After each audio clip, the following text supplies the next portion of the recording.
मानना नहीं है। संत आते खास जीवों के लिए आते हैं, खास उन लोगों के लिए आते हैं जिनकी पुरानी भक्ति होती है। उनको समझाकर, नाम जपाकर अपने घर ले जाने का कार्य संत हर एक युग में करते हैं। बिना संतों के किसी को उस मालिक का भेद नहीं मिलता। मालिक ने जो अपना भेद दिया है वो संतों के हाथ भेजा है। संत आकर ही संसार के अंदर कोई जाति बनाने नहीं आते, कोई धर्म बनाने नहीं आते, कोई झगड़े डालने नहीं आते। उनका मतलब है ये आत्मा इस काल के दंडम में फंसी पड़ी है, इसको निकाल कर नाम जपा कर अपने घर ले जाने का कार्य करते हैं। ये कार्य केवल इस मुसीबत के अंदर हो सकता है और कोई चोरी ऐसी नहीं है जिसमें बैठकर आप मन की बंदगी कर सकते। चोरियां तो और भी मिलेंगी, संत कहते हैं चोरियां और भी मिलेंगी। कीड़े मकोड़े, पेड़ पौधे, पशु पक्षी, ये सारी चोरियां हैं, लेकिन मनुष्य जीवन जैसा जीवन नहीं है जिसमें बैठकर हम दोनों काम कर सकते हैं, अपने घर गृहस्थी के कामकाज भी कर सकते हैं, मालिक को याद भी कर सकते हैं। ये चांस मिला है। इस चांस का जिसने फायदा उठा दिया वो मालिक की मेहर से बड़भागी है, किस्मत वाला है। इसलिए संत कहते हैं ये मनुष्य जीवन हमें मिला है, इसमें बैठकर हमें वो बात सोचनी है जो संतों ने फरमाई है। वो क्या बात फरमाई है कि हमें उस ताकत को नमस्कार करना है, वो शक्ति के लिए नमस्कार करना है जिसको सारी शक्तियां नमस्कार करती हैं। वो समर्थ ताकत कौन सी है? कोई मालिक ने खंड ब्रह्मांड बनाए हैं, देवी देवता बनाए हैं, सारा कुछ उसने बनाया, सारी सत्ता को वो चला रहा है। हमें ऐसे मालिक से मिलना है जो सारी सत्ता को चला रहा है, जिसको सारी शक्तियां नमस्कार करती हैं। वो सब ताकत अंदर बैठी है, बाहर नहीं है। वो राम लेकिन मिल नहीं सकते। क्या करना है? हमें कोई ऐसे मीडिएटर चाहिए, वो ऐसे कोई माध्यम चाहिए जिन्होंने उस मालिक से बातें की है, मालिक से मिले हैं। ऐसे सत्ता की तलाश करके उस मालिक का भेद पाना है। हाँ जी, यही पलटू साहिब फरमाते हैं कि इंसान को समर्थ ताकत की भक्ति करनी चाहिए जिसके देश में सुख ही सुख है, जहां जाकर भव सागर का भटकना मिट जाता है और जिसका नाम सुनकर ही त्रिलोकी तक वास करने वाली शक्तियां कांपने लगती हैं। शक्तियां तो अपने अपने दायरे में सारी हैं और सभी के अंदर शक्तियां हैं। आप भूत से ले लीजिए, भूत प्रेत होते हैं, इनके अंदर भी शक्तियां होती हैं, लेकिन इनकी भी शक्तियां अपने सीमित जगह रहती है। इससे बड़े देवी देवता है और भी काल महाकाल है, सारी शक्तियां हैं। सबकी शक्तियों की सीमाएं अपने अपने दायरे में रहती है, लेकिन वो कौन सी शक्तियां इन सारी शक्तियों को चलाती है? उसको राम कहते हैं। राम कौन? रमेता सो रामा, जो घट घट में रमा है। ये कहां से कलर लाता है, कहां से ये कटिंग करता है, कहां से ये इसमें इत्र डालता है। उसके ना कहीं पैंट दिखाई देते, ना पुरुष दिखाई देते, ना कैंची दिखाई देती, उसकी कारीगरी दिखाई देती है, लेकिन कारीगर दिखाई नहीं देता। उस कारीगर से मिलना है तो किसी ऐसे संतों की तलाश करनी है जिन्होंने उस कारीगर से मिला है या उनसे मुलाकात की है, उनको प्रकट किया है। ऐसे संत हमें मिला सकते उस मालिक से। बाकी सारी दुनिया कर्म कांड पाखंड बात और जी पड़ी है, किसी को टाइम ही नहीं है मालिक से मिलने का। सारी दुनिया उल्टे रास्ते चलती है, किसी को पता ही नहीं है मालिक के देश जाने का रास्ता क्या है। मालिक के देश जाने का रास्ता पहले एक ही था, आज भी एक ही है, आगे भी एक ही रहेगा। वो रास्ता है नाम का। नाम जपोरे बादशानी, मेरी गुरु जग में होगी हानि, कि बिना गुरु के किसी को रास्ता नहीं मिलता मालिक के देश जाने का। हम लाख कितने जतर कर ले, कितने पूजा पाठ कर्म धर्म, कितने ही तीर्थ व्रत कर ले, जब तक मौके के संत नहीं मिलते तब तक मालिक से मिलने का कोई रास्ता नहीं मिलता। इसलिए संत कहते हैं वो रामचंद्र जी नहीं, रामचंद्र जी अपने समय पर आए, काम करके चले गए। वो राम चाहिए जो सबके अंदर विद्यमान है, सबके अंदर जिंदगी और ताकत देता है। वो मालिक के अंदर बैठा है, बाहर नहीं है। हाँ जी, अदल होई बैकुंठ में सब कोई पावे सुख, सब कोई पावे सुख। अमल है तेज तुम्हारा, भवसागर के बीच लगे न उतरन बारा। ले तुम्हारो नाम ताई को बार न बाके, भूले बंद में दे जाए तनिक अमदूत न ताके। ब्रह्मा विष्णु महेश नाम सुन उठे डराई। ये ब्रह्मा विष्णु ये सारे देवी देवता उसके नाम से थर्राते हैं। वो समर्थ ताकत इतनी बड़ी है जो सारी सत्ता को चला रही है, उनसे हम बेखबर हैं। ये सारे देवी देवता जितनी बड़ी शक्तियां हैं, इष्ट है, इस सृष्टि को चलाने के कार्य करता है। अपने अपने विभाग के हर एक देवी देवता शक्ति यानी अधिकार है उसके लिए, यानी जिम्मेदार है और मालिक है।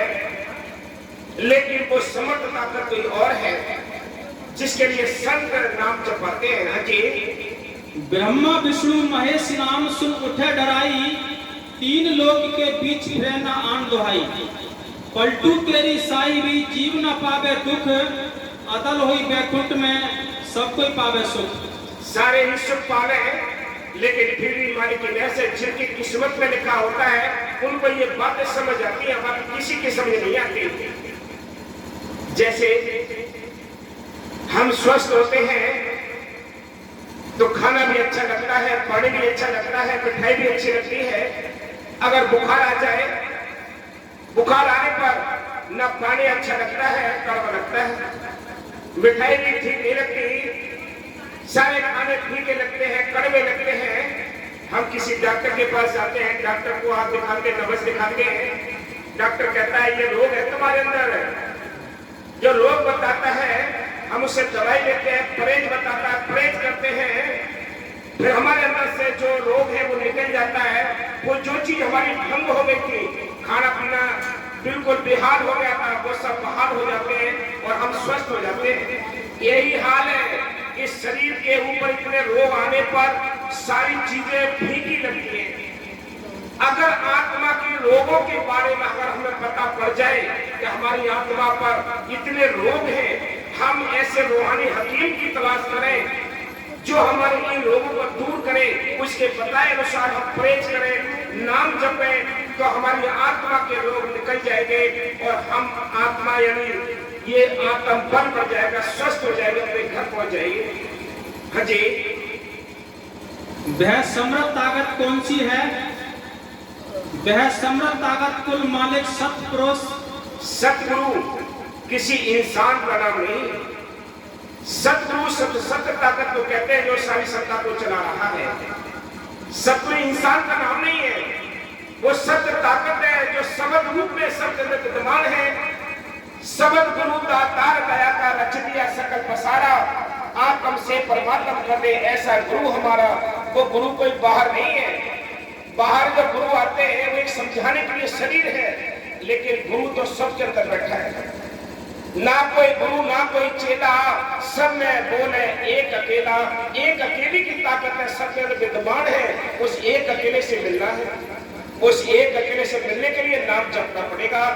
सिमरन मार्ग सहज का सतगुण दिया बताए, श्वास श्वास सिमरन करो एक दिन गुर मिल जाए। कि सिमरन मार्ग सहज का है, ना अगरबत्ती ना धूपबत्ती ना लौंग ना जायफल, कोई जरूरत नहीं है। क्या करना है? चलते फिरते उठते बैठते उन नाम का अभ्यास करना है। नाम के लिए ग्रंथ शास्त्र भी कहते हैं, लेकिन हम पढ़ते हैं, अमल नहीं करते। कैसे अमल नहीं करते? रामायण के अंदर लिखा हुआ है कि कलियुग केवल नाम आधारा, सिमर सिमर नरोत्तम पारा। जब उसके अंदर लिखा है तो कर्म कांडों में मत्था मारने की क्या आवश्यकता है? फिर इस पाखंड में बसने की क्या आवश्यकता है? जब ग्रंथों के अंदर लिख दिया संतों ने, उनके वचनों पर अमल करें, अमल करके अपने अंदर उस मालिक को देखने की कोशिश करें। ये सत्य ताकत और सत्य रास्ता है। हाँ जी। अकाल पुरुष सच्चे सतगुरु यह हाजिर नाजिर जिंदा राम की है, जिसने सब रचना की है और धरती आसमान चांद सूर्य सितारे बनाए हैं। स्वयं माली बनकर सब जीवों के अंदर कार्य करता है और सबकी संभाल करता है। जिसने खंड पाताल दीप व लोक रचकर और उनके मुख्तार बनाकर रचना का काम चलाने के लिए काल जैसी शक्तियों को पैदा किया है। अब एक बात आती है कि इतने दायरे में सभी बैठे हुए मन की लहर से बड़ी शांति और आनंद में बैठे हैं, बड़ा आनंद आ रहा है। इस दरवाजे से निकलने के बाद सारी भर गश्ती की उलझने सिर पर सवार हो जाएंगे। वो कौन सी ताकत है जो हमें इस सत्य की ओर से मुख मोड़ती है? वो नेगेटिव पावर काल की, वो काल है जो सबके अंदर बैठा है, जो हमें उनके रास्ते ले जाने की कोशिश करता है। जब भी हम अच्छा सोचते हैं तो बुरा या लाकर वो खड़ा कर देता है। निंदा, चुगली, बैर, क्रोध, ईर्ष्या, ये उस नेगेटिव पावर ने लगा रखी है, विरोधी शक्तियों ने लगा रखी है, ताकि कोई जीव भजन ना कर सके। हमें टेंशन दिया उसने कि ताकि मन विचलित हो जाए, कोई भजन ना कर सके, किसी का ध्यान मान के उनको ना लग सके। ये टेंशन है, ये निंदा चुगली है, ये घाटे नफा है, किस वास्ते? ये जीव रास्ते पर ना चल सके। हाँ जी, उसी को कबीर साहिब ने दारमदारी सतगुरु कहा है और फरमाते हैं, आपे दारमदारी मेरा सतगुरु, आपे खेल खिलाड़ी हो, गगन मंडल का तंबू तनाया धर्म गलीचा डारी हो, चांद सूरज तो मसाल बना दिए तारों की फुलवाड़ी हो, दुनिया तेरी है फुलवाड़ी, आप बना खुद माली हो। किसी ने चांद सितारे बनाए हैं, वो मालिकी बनाने वाला वो सब ताकत से सारे दूर हैं। संत आते हैं, उससे जोड़ने के लिए आते हैं, तोड़ने के लिए नहीं आते। उसका भेद बताने के लिए आते हैं, वो भेदी बन के आते हैं, तो मालिक बनकर नहीं आते। हाँ जी, पेड़ पेड़ में पानी लगावे, आप करा रखवाली हो, राम नाम की चौपड़ मंडराई, दो पासा जगसारी हो, जिसका जीवड़ा आया जीत घर, सोनर सोड़ खिलाड़ी हो, वह सहज अवस्था सतलोक सचखंड अनामी में अपना निवास करता है।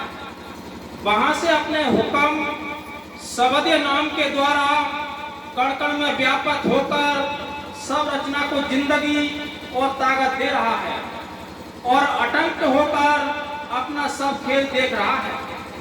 जो लोग उस समृद्ध ताकत अकाल पुरुष से सच्चे सतगुरु को अपना इष्ट बनाते हैं, उसके सच्चे नाम की आराधना करते हैं और उसको प्रकट करने का यत्न करते हैं, वे मन माया और काल की हद पार करके अपने सच्चे देश में वापस पहुंच जाते हैं। ये मुक्ति का रास्ता है, ये मोक्ष का रास्ता है, ये आत्म कल्याण का रास्ता है। सारी दुनिया उल्टे रास्ते पर से पड़ी है।